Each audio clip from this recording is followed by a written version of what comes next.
नमस्कार, जय हिंद, वंदे मातरम साथियों। जी हाँ दोस्तों, लेकर आ चुके हैं राजस्थान का एक और महा ओपिनियन पोल। दोस्तों आप सभी को बता दें कि 200 विधानसभा सीटों पर राजस्थान का एक बड़ा ही जनता सर्वे निकल कर आ रहा है, जिसे देखने के बाद राजस्थान की तमाम 3 पार्टियां हिलकर बैठी हुई हैं। जी हाँ दोस्तों, यहाँ पर राजस्थान के अंदर बीजेपी, कांग्रेस और आरएलपी 3 पार्टियां मौजूद है, जिनमें से कांग्रेस अभी प्रेजेंट में अपनी सरकार बनाए बैठी है, जहाँ पर अशोक गहलोत इस राजनीति को आगे बढ़ाते हुए दिखाई दे रहे हैं। पर यहीं पर हनुमान बेनीवाल की कुछ रणनीतियां कांग्रेस को खल रही हैं।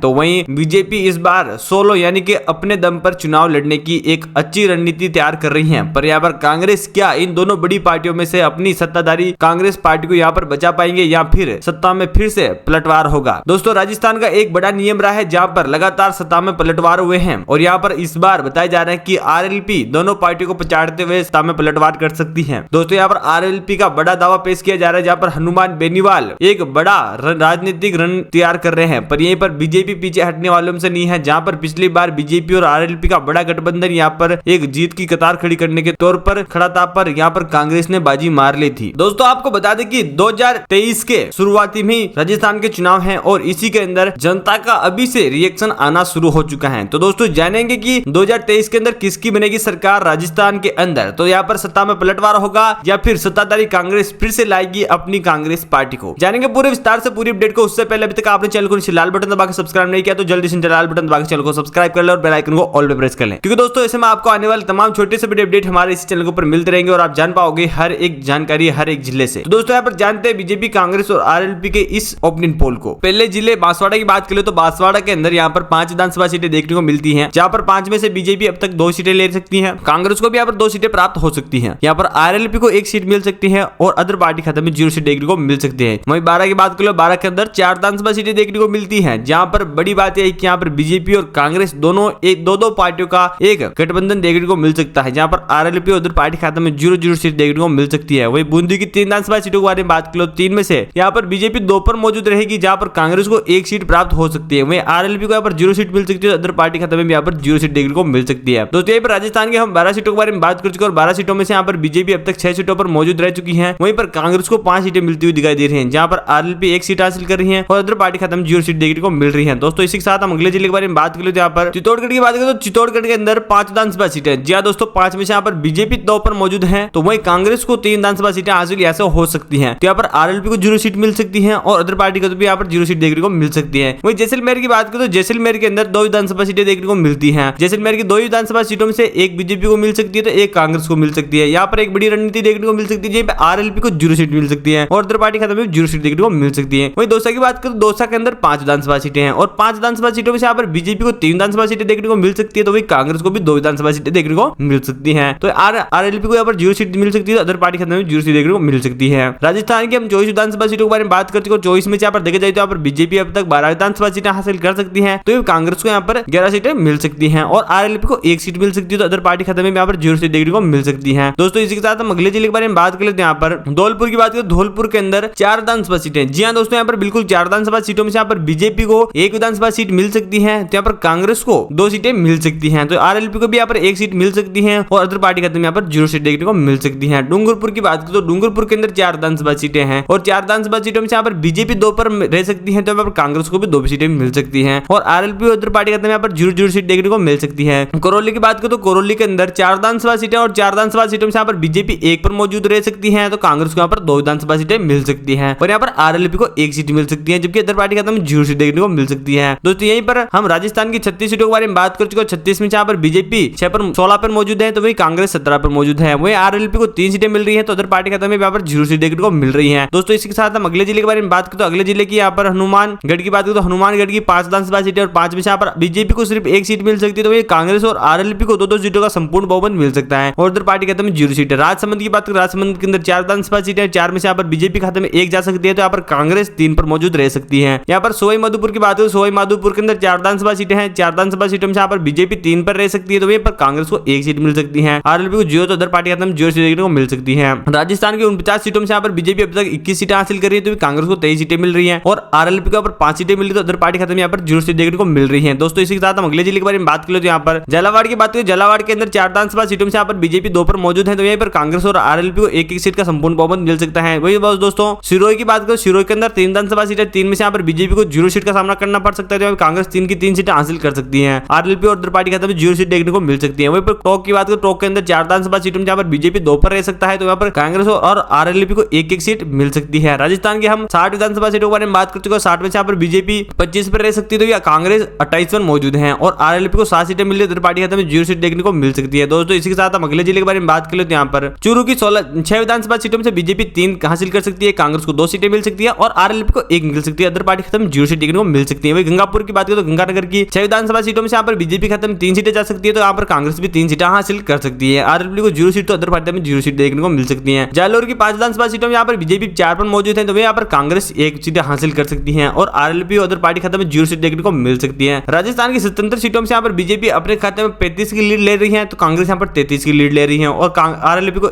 8 सीटें मिल रही है, अदर पार्टी खाते में 0 सीट मिल रही है। दोस्तों इसी के साथ हम अगले जिले के बारे में बात कर लेते हैं। यहाँ पर कोटा की बात करें तो कोटा के अंदर 6 विधानसभा सीटें, 6 में से यहाँ पर बीजेपी की बात करें तो यहाँ पर 4 सीटें हासिल कर सकती है, तो कांग्रेस यहाँ पर 2 सीटें हासिल कर सकती है और आरएलपी को यहाँ पर 0 सीट मिल रही है, तो अदर पार्टी खाते में भी यहाँ पर 0 सीट देखने को मिल रही है। पाली की बात करें तो पाली के अंदर 6 विधानसभा सीटों में से यहाँ पर बीजेपी 3 सीटें हासिल कर सकती है, तो कांग्रेस को यहाँ पर 2 सीटें मिल सकती है और आरएलपी को 1 सीट मिल सकती है, अदर पार्टी खाते में 0 सीट है। प्रतापगढ़ की बात करें तो प्रतापगढ़ के अंदर 2 विधानसभा सीटें और 2 विधानसभा सीटें यहाँ पर बीजेपी हासिल कर सकती है, कांग्रेस और आरएलपी अदर पार्टी खाते में 0 सीट देखने को मिल सकती है। वही दोस्तों यहाँ पर फाइनली हम राजस्थान की 91 सीटों के बारे में बात कर चुके हैं। 91 में से यहाँ पर बीजेपी को 44, तो यहाँ पर कांग्रेस को 37 और आरएलपी को 9, तो अदर पार्टी खाते में 0 सीट जाती हुई दिखाई दे रहे हैं। वही दोस्तों इसी के साथ हम अगले जिले के बारे में बात करें। यहाँ पर झुंझुनू की 7 विधानसभा सीटों में यहाँ पर बीजेपी 6 पर मौजूद है, तो वही कांग्रेस को 1 सीट मिल रही है और आरएलपी अदर पार्टी खाते में 0 सीट देखने को मिल सकती है। वही बाड़मेर की यहाँ पर 7 विधानसभा सीटों में यहाँ पर बीजेपी खाते में 5 सीटें हैं, तो कांग्रेस खाते में 2 सीटें हैं और आरएलपी अदर पार्टी खाते में 0 सीट है। वहीं पर दोस्तों यहाँ पर भरतपुर की 7 विधानसभा सीटों में यहाँ पर बीजेपी 6 पर मौजूद है, यहाँ पर कांग्रेस को 1 सीट मिल रही है, आरएलपी अदर पार्टी खाते में 0 सीट देखने को मिल सकती है। वही यहाँ पर राजस्थान की 112 सीटों में यहाँ पर बीजेपी अब तक 61 सीटें हासिल कर चुकी है, कांग्रेस को यहाँ पर 41 मिल रही है, आरएलपी को 9, तो अदर पार्टी खाते में 0 सीट देखने को मिल रही है। दोस्तों इसी के साथ हम अगले जिले के बारे में बात करें। यहाँ पर भीलवाड़ा की 7 विधानसभा सीटों में यहाँ पर बीजेपी 4 पर मौजूद है, यहाँ पर कांग्रेस को 3 सीटें मिल रही है, आरएलपी और अदर पार्टी खाते में 0 सीट है। वही दोस्तों यहाँ पर बीकानेर की यहाँ पर 7 विधानसभा सीटों में यहाँ पर बीजेपी 9 पर मौजूद है, यहाँ पर कांग्रेस को 2 सीटें मिल रही है, तो आरएलपी को भी 2 सीटें मिल रही है, अदर पार्टी खाते में 0 सीट है। अजमेर की 8 सीटों में यहाँ पर बीजेपी और कांग्रेस 4-4 सीटों का बड़ा बहुमत हासिल कर सकते हैं, यहाँ पर आरएलपी और अदर पार्टी खाते में 0 सीट है। राजस्थान की 134 सीटों में यहाँ पर बीजेपी अब तक 72 सीटें हासिल कर चुकी है, कांग्रेस को 50 सीटें, तो आरएलपी को 11 सीटें मिल रही है, अदर पार्टी खाते में 0 सीट देखने को मिल सकती है। दोस्तों इसी के साथ हम अगले जिले के बारे में बात करें। यहाँ पर उदयपुर की 8 सीटों में यहाँ पर बीजेपी 3 पर है, तो यहाँ पर कांग्रेस भी 3 पर मौजूद है, वहीं पर आरएलपी को 2 सीटें मिल रही है, अदर खाते में 0 सीट है। वहीं दोस्तों यहाँ पर सीकर की 8 सीटों में यहाँ पर बीजेपी 5 पर, तो कांग्रेस को 2 सीटें मिल रही है, आरएलपी को 1, अदर पार्टी खाते में 0 सीट है। वहीं दोस्तों यहाँ पर नागौर की 10 सीटों में से बीजेपी 1 सीट हासिल कर सकती है, कांग्रेस को 0 यहाँ पर और आरएलपी को यहाँ पर 9 की 9 सीटें मिल सकती है, अदर पार्टी खाते में 0 सीट है। वहीं दोस्तों यहाँ पर राजस्थान की 160 सीटों में से यहाँ पर बीजेपी खाते में 21 सीटें, जहाँ पर कांग्रेस खाते में 55 सीटें हैं और आरएलपी की 23 सीटें हैं, अदर पार्टी खाते में 0 सीट है। दोस्तों इसी के साथ हम अगले जिले के बारे में बात कर लेते हैं। यहाँ पर जोधपुर की 10 सीटों में यहाँ पर बीजेपी 7 है, तो यहाँ पर कांग्रेस को 2 सीटें मिल सकती है, आरएलपी को 1, तो अदर पार्टी खाते में 0 सीट है। अलवर की यहाँ पर 11 सीटों में यहाँ पर बीजेपी 6 सीटें हासिल कर सकती है, कांग्रेस को 4 सीटें, आरएलपी को 1 और अदर पार्टी खाते में 0 सीट मिल सकती है। जयपुर की 19 सीटों में यहाँ पर बीजेपी को यहाँ पर 12 सीटें मिल रही है, तो कांग्रेस को 5 सीटें मिल रही है, आरएलपी को 2, तो अदर पार्टी खाते में 0 सीट है। ये दोस्तों राजस्थान की हम फाइनली 200 सीटों के बारे में बात कर चुके और 200 सीटों में यहाँ पर राजस्थान की अब तक की बीजेपी को यहाँ पर 106 सीटें मिल रही है, यहाँ पर कांग्रेस को 66 सीटें मिल रही है और आरएलपी को 27 सीटें मिलती हुई दिखाई दे रही है। दोस्तों यहाँ पर देखा जाए तो अब तक राजस्थान के अंदर एक बार फिर से यहाँ पर पलटवार देखने को मिल सकते हैं और सत्ता में एक बार फिर से पलटवार हो सकते हैं, जहाँ पर कांग्रेस से अपनी गद्दी छीनकर यहाँ पर बीजेपी अपनी गद्दी बना सकती है। तो दोस्तों इस ओपिनियन पोल के बारे में आपका क्या मानना है हमारे कमेंट बॉक्स में आकर जरूर बताएगा। और दोस्तों अभी तक आप चैनल को नीचे लाल बटन दबा सब्सक्राइब नहीं किया है तो जल्दी से नीचे लाल बटन दबा चैनल को भी सब्सक्राइब करो और बेल आइकन को ऑल पे प्रेस करें, क्योंकि दोस्तों ऐसे में आपको आने वाले तमाम छोटे से बड़े अपडेट हमारे इस चैनल के ऊपर मिलते रहेंगे।